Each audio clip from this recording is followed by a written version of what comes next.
아버지, 모파상. 프랑스와 테시에는 교육부 직원으로 일하며 바티뉴에 살 때 매일 아침 성한 마차를 타고 사무실에 출근했다.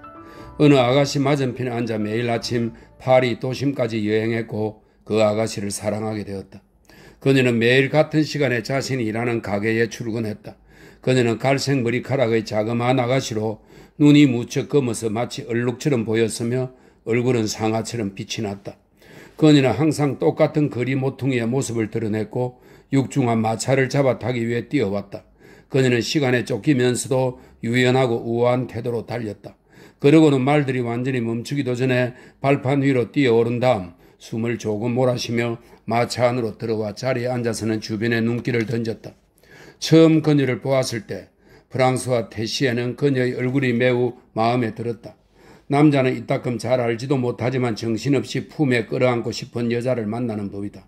그녀는, 그 아가씨는 그의 내밀한 욕망에, 비밀스러운 기대에, 마음속 깊은 곳에 품은 사랑의 이상에 부응했다. 그는 자기도 모르게 그녀를 줄기차게 바라보았다. 그녀는 그 뜨거운 눈길에 불편한 느낌이 들어서 얼굴이 붉어졌다. 그것을 눈치챈 그는 그녀에게서 눈길을 돌리려 했다. 하지만 다른 곳을 보려고 해서도 자꾸만 그녀에게로 눈길이 되돌아가곤 했다. 며칠이 지나자 그들은 이야기를 나눈 적은 없지만 서로를 알아보았다. 마차 안이 10,000원이면 그는 그녀에게 자기 자리를 양보했고 괴로운 일이지만 지붕 위 좌석으로 올라갔다. 시간이 지나자 그녀는 엷은 미소를 지으며 그에게 인사를 했고 그는 강렬한 눈길을 보내지 않으려고 눈을 내리깔았다. 하지만 그녀는 그가 자기를 응시하는 것에 더 이상 화내지 않는 것 같았다. 마침내 그들은 이야기를 나누게 되었다.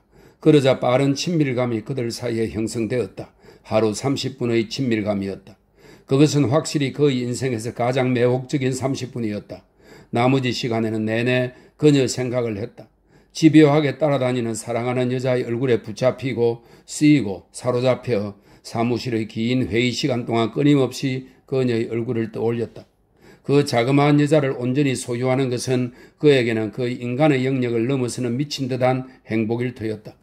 이제 그녀는 매일 아침 그와 악수를 나누었고 그는 그 접촉의 느낌을 자신의 손에 느껴지는 그 조그만 손가락들의 연약한 압력을 저녁까지 간직했다.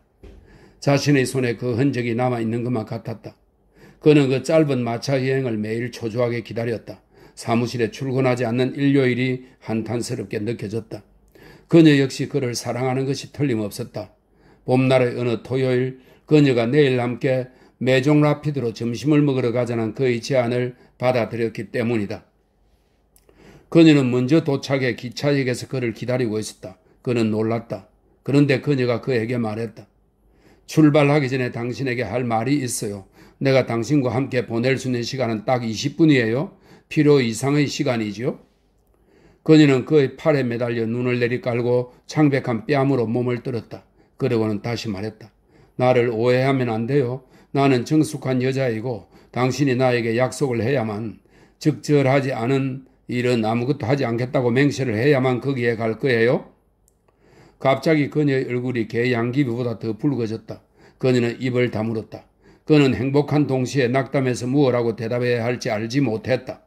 아마도 마음속 깊은 곳에서는 그런 일을 하게 되기를 바랐는지도 모른다. 하지만 그는 전날 밤 자신의 혈관에 불을 놓은 몽상들을 잊기로 하고 마음을 달랬다. 그녀가 행실이 가벼운 여자였다면 그는 그녀를 덜 사랑했을 테니까. 하지만 그 일은 너무나 매혹적이고 감미로울 터였다. 사랑할 때 남자들이 하는 온갖 이기적인 계산이 그의 머릿속에서 일어났다. 그가 아무 말도 하지 않았으므로 그녀는 눈꺼풀 한 구석에 눈물이 맺힌 채 흥분한 목소리로 다시 말하기 시작했다. 당신이 나를 존중하겠다고 약속해주지 않으면 나는 집으로 다시 돌아가겠어요. 그러자 그가 그녀의 팔을 다정하게 붙잡고는 이렇게 대답했다. 약속할게요. 당신은 당신이 하고 싶은 대로만 해요. 그 말을 듣자 그녀는 안도한 것 같았다. 그녀가 빙그레 웃으며 물었다. 그게 정말이에요? 그는 그녀의 눈을 깊숙이 들여다보며 말했다. 맹세하겠소.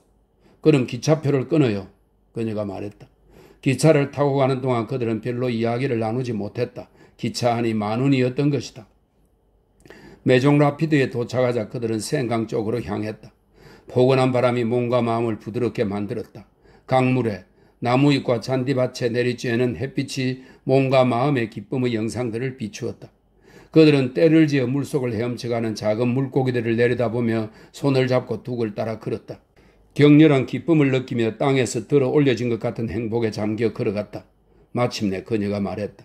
당신은 내가 미쳤다고 생각하겠죠? 그가 물었다. 왜 그런 말을 하는 거요? 그녀가 다시 말했다. 당신하고 단둘이 여기까지 오다니 미친 여자 아니에요? 그럴 리가요. 이건 아주 자연스러운 일이요. 아니에요. 나에게 이건 자연스러운 일이 아니에요. 유혹에 넘어가기 싫거든요. 이건 유혹에 넘어가는 일이에요. 당신이 알면 좋으련만. 나는 한 달 내내 1년 12달 매일같이 너무 슬퍼요. 나는 엄마와 단둘이 살고 있어요. 엄마는 무척이나 슬픈 일들을 겪었었기 때문에 그리 쾌활하지 못하시죠. 나는 그래도 웃으려고 있는 힘을 다해 노력해요. 하지만 항상 성공하는 건 아니에요. 어쨌든 불행은 찾아오게 되어 있으니까요. 적어도 당신은 나를 원망하지 않겠죠? 이 말에 대한 대답으로 그는 그녀의 귀에 재빨리 입을 맞추었다. 그러나 그녀는 격렬한 몸짓으로 그에게서 몸을 떼고는 화를 냈다. 오, 프랑스와 씨, 아까 맹세하셨으면서? 그들은 메종 라피드 쪽으로 돌아갔다. 물가에 있는 커다란 포플로 네그루 밑에 파묻힌 나지막한 건물인 프티 아브르에서 점심을 먹었다. 신선한 공기, 열기, 백포도주 조금, 그리고 서로의 곁에서 느끼는 동료가 그들의 얼굴을 붉어지게 하고 호흡을 곤란하게 하고 조용하게 했다. 그러나 커피를 마시자 급격한 기쁨이 그들을 사로잡았고 그들은 생강을 건넌 뒤 강 기슭을 따라 라프레트 마을 쪽으로 다시 출발했다. 갑자기 그가 물었다. 당신 이름이 뭐죠? 루이즈예요. 그가 되뇌었다. 루이즈. 그리고는 더 이상 아무 말도 하지 않았다. 강은 멀리서 긴 곡선을 그리며 늘어서서 수면에 거꾸로 비치는 하얀 집들을 에워싸고 흘러갔다. 루이즈가 데이지 꽃을 꺾어 목가적인 커다란 꽃다발을 만들었고 그는 풀밭에 막 풀어놓은 어린 말처럼 흥분해서 목청껏 노래를 불렀다. 그들 왼쪽에 포도나무가 있는 작은 언덕이 강물을 따라 펼쳐져 있었다. 갑자기 프랑스와가 놀라서 걸음을 멈추고 말했다. 오, 저길 봐요.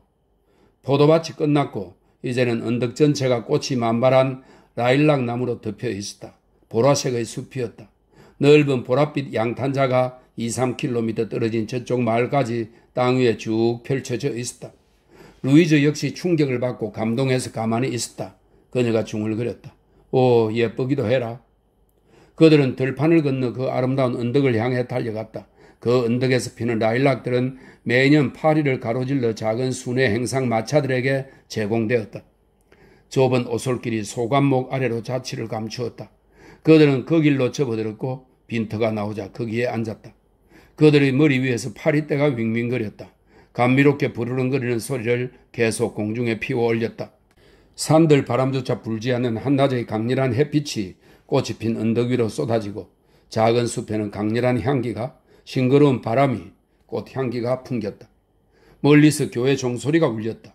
그들은 아주 천천히 입을 맞추고 풀밭에 누워 자신들의 입맞춤 말고는 아무것도 의식하지 못한 채 포옹을 냈다.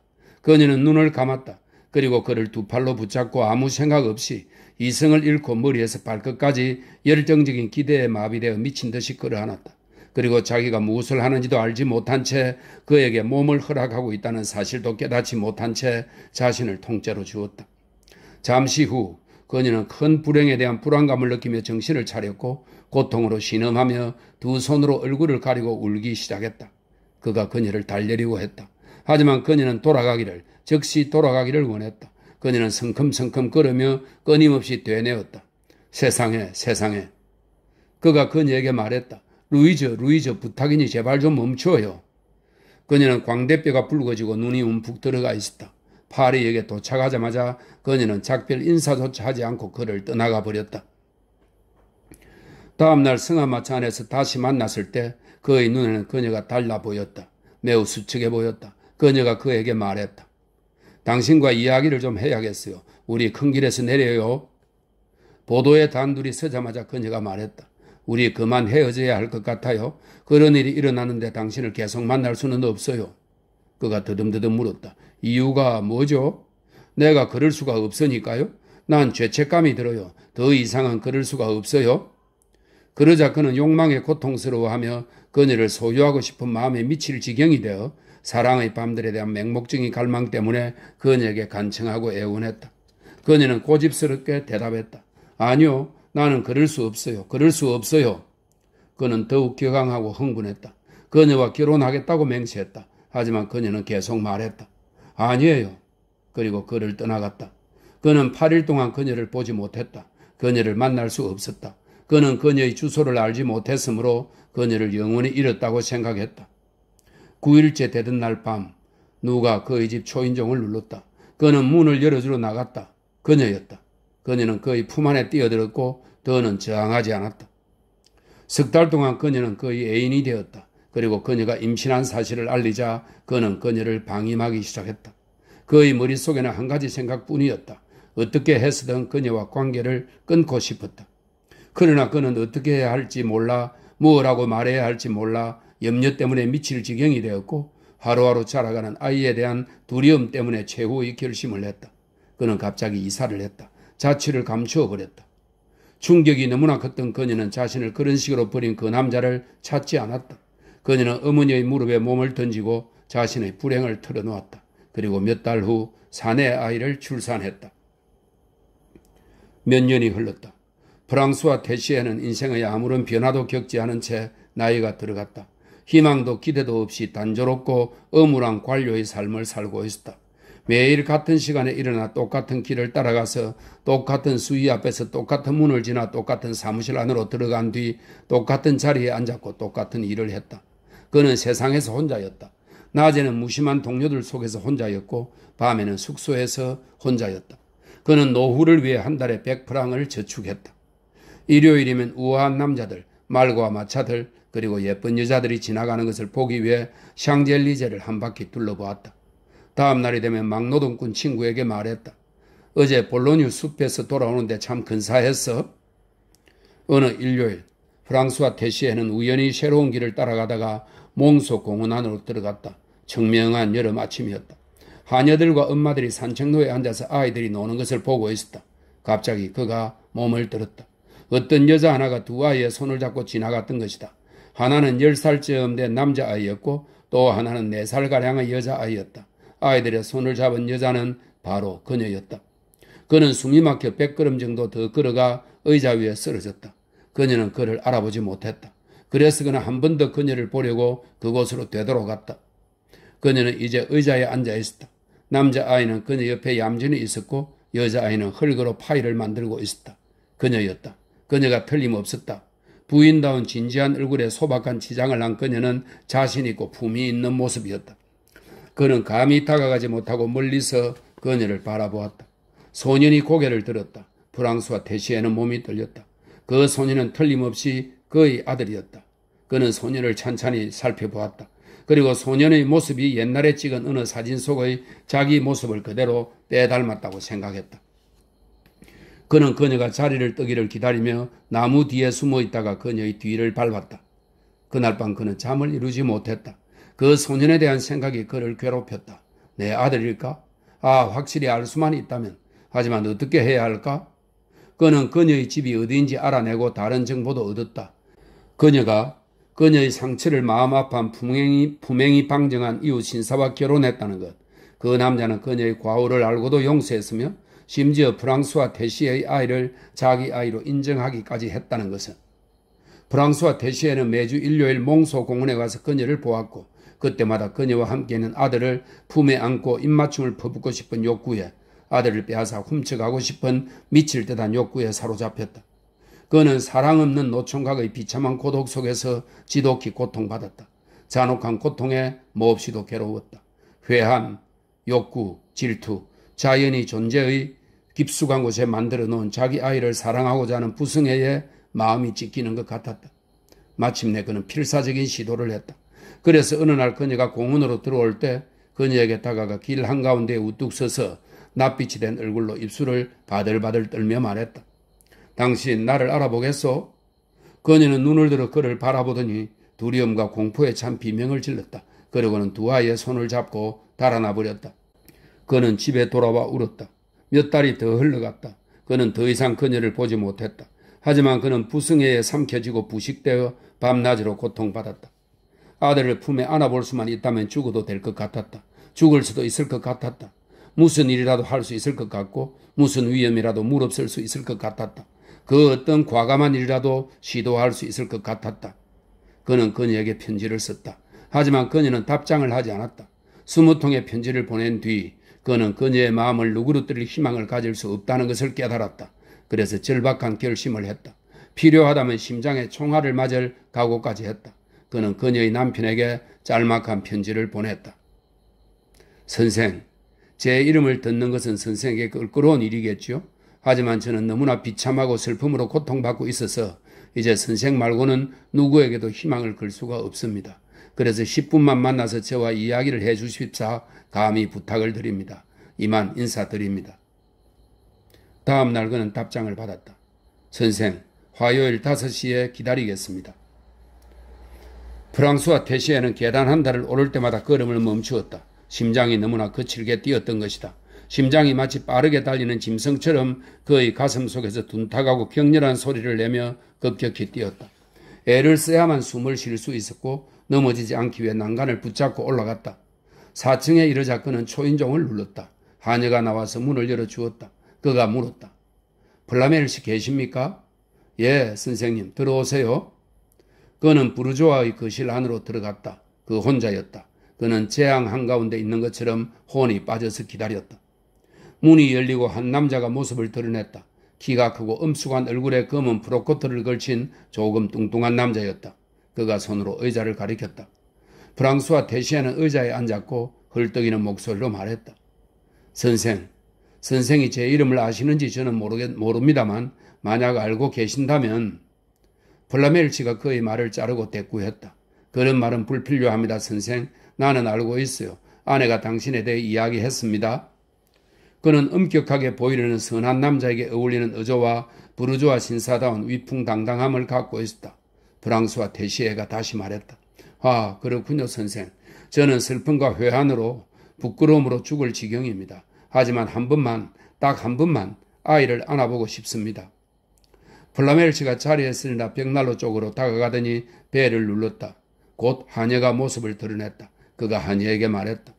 가서 루이를 데려와요. 하녀는 밖으로 나갔다. 두 남자는 아무 말도 하지 않고 말없이 얼굴을 마주하며 기다렸다.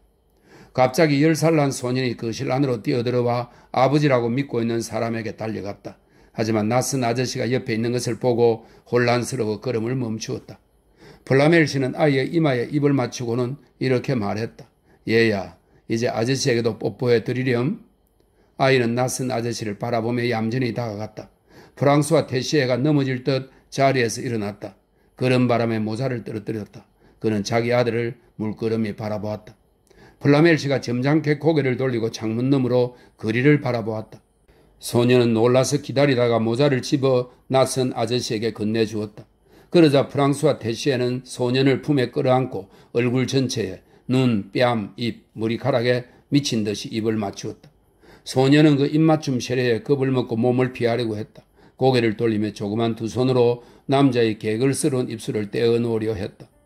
프랑스와 테시에가 갑자기 아이를 바닥에 다시 내려놓고 외쳤다. 잘 있거라, 잘 있거라. 그리고 마치 도둑처럼 달아나 버렸다.